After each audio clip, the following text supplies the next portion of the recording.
nama saya Rifki Wijaya.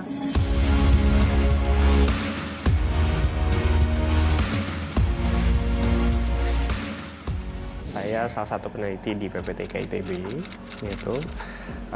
Saya banyak melakukan penelitian yang lintas bidang pada dasarnya mengenai teknologi informasi dan komunikasi.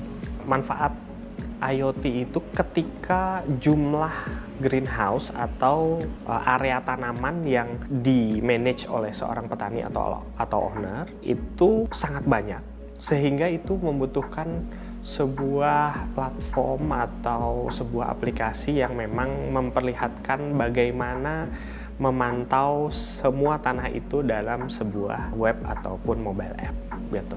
Nah, disinilah IoT itu bekerja. Bagaimana setiap dari area tanah yang ditanam itu mengirimkan data, terus kemudian kita juga bisa mengintervensi tanah tersebut harus diapakan, apakah diberikan pupuk, diberikan air, ataupun diberikan treatment lainnya. Jadi manfaatnya IoT di pertanian tuh sebenarnya untuk produktivitas panennya, untuk produktivitas petaninya, sehingga menghasilkan panen yang diinginkan oleh petani. Pengguna IoT itu pada dasarnya pertama petani itu sendiri, kedua owner dari tanahnya, gitu ya.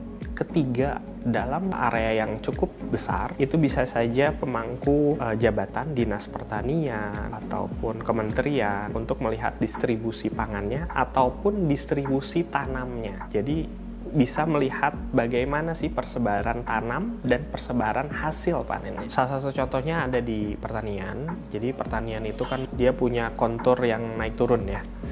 Jadi kalau konturnya naik turun, dia membutuhkan koneksi yang cakupannya luas. Ketika itu sudah cukup luas, terus kemudian bisa mengirim data, ada satu masalah lagi, yang masalahnya adalah listrik. Jadi listrik ini ketika ditarik, anggaplah kita punya rumah di bawah, di lereng gunung, terus kemudian kita harus narik kabel ke atas gunung, itu cost-nya kan sangat banyak sekali. Untuk itu kita butuh device yang memang intinya dia bisa tahan lama hidupnya. Tahan lama hidupnya itu adalah sebuah akibat, menurut saya, dari data yang akan dikirimkan itu jumlahnya kecil. Jadi karena jumlahnya kecil yang dikirimkan, terus kemudian baterainya jadi tahan lama, bisa 2 tahun, 3 tahun, dan sebagainya, itu menjadi manfaat yang luar biasa di dunia pertanian.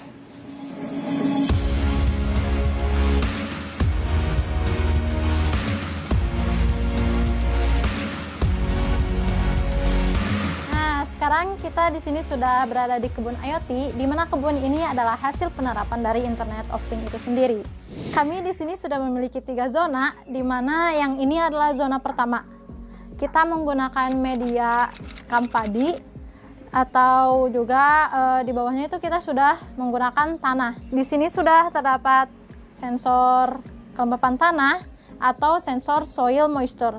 Kita menggunakan yang kapasitif karena lebih tahan lama. Sensor ini akan membaca kelembapan tanah yang kemudian dikirim datanya ke server dan ke RabbitMQ. Selanjutnya kita maju ke sini, yaitu zona 2. Di sini sistem penyiramannya itu menggunakan waktu. Jadi tanaman seri rejeki ini tidak bisa disiram setiap hari, tapi ada waktu penyiraman tertentu. Nah, jadi untuk penyiraman ini dilakukan 2 hari sekali, jadi tidak perlu setiap hari disiram seperti itu. Nah, untuk pengontrolan tetap saja dikontrol melalui relay. Nah, seperti itu. Nah, untuk zona ketiga ini kita menggunakan media tanam itu menggunakan sabut kelapa, dan tanaman yang kita pilih di sini itu tanaman anggrek, di mana tanaman anggrek itu tidak bisa disiram setiap hari, karena jika tanaman anggrek mendapatkan menyerap air terlalu banyak, maka tanaman itu akan layu, dan jika kekurangan pun maka tanaman itu akan kekeringan. Jadi kita di sini menyiramnya menggunakan sensor water flow, di mana sensor itu akan menghitung jumlah debit air yang dikeluarkan. Jadi kita tidak perlu khawatir air akan berlebih menyiramnya ataupun kekurangan. Nah, seperti itu. Nah, ini adalah tangki penampungan air yang sudah dilengkapi dan dipasang sensor water level. Fungsinya sensor ini untuk membaca volume air yang ada di dalam tangki ini. Sensor ini memiliki 3 pembacaan. Yang pertama level high, atau di mana kondisi volume air itu penuh. Kemudian yang kedua level medium, yaitu kondisi air di dalam tangki sudah setengahnya habis. Dan yang terakhir level empty atau kosong, ya tentunya air di dalam tangki sudah kosong. Jadi kita tidak perlu melihat membuka tutupnya untuk melihat jumlah air yang di dalam tangki, tidak perlu, karena sudah dibaca oleh sensor water level ini. Nah, bagaimana untuk pengisiannya? Pengisiannya kita sudah memakai solenoid valve, di mana solenoid valve ini adalah katup otomatis yang fungsinya sama dengan keran yang ini. Jadi kalau yang ini kerannya itu secara manual, tapi kalau yang ini dibuka secara otomatis atau melalui modul relay yang sudah diberi perintah melalui Rabbit MQ, seperti itu. Nah, untuk semua sistematika penyiraman ini kita sudah ada panel.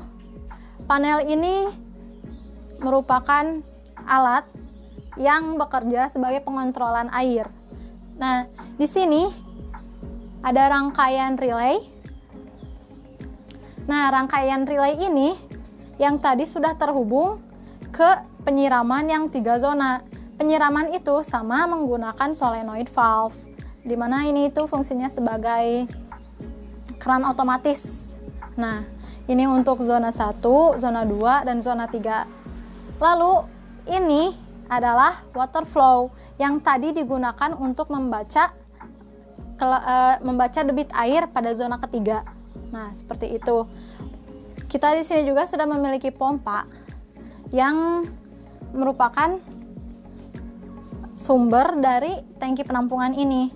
Jadi air didorong untuk dialiri ke zona-zona 3 yang tadi. Nah, seperti itu.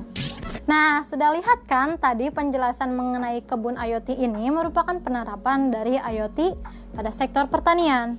Untuk komponen itu sangat mudah didapatkan dan kita hanya tinggal merakitnya saja.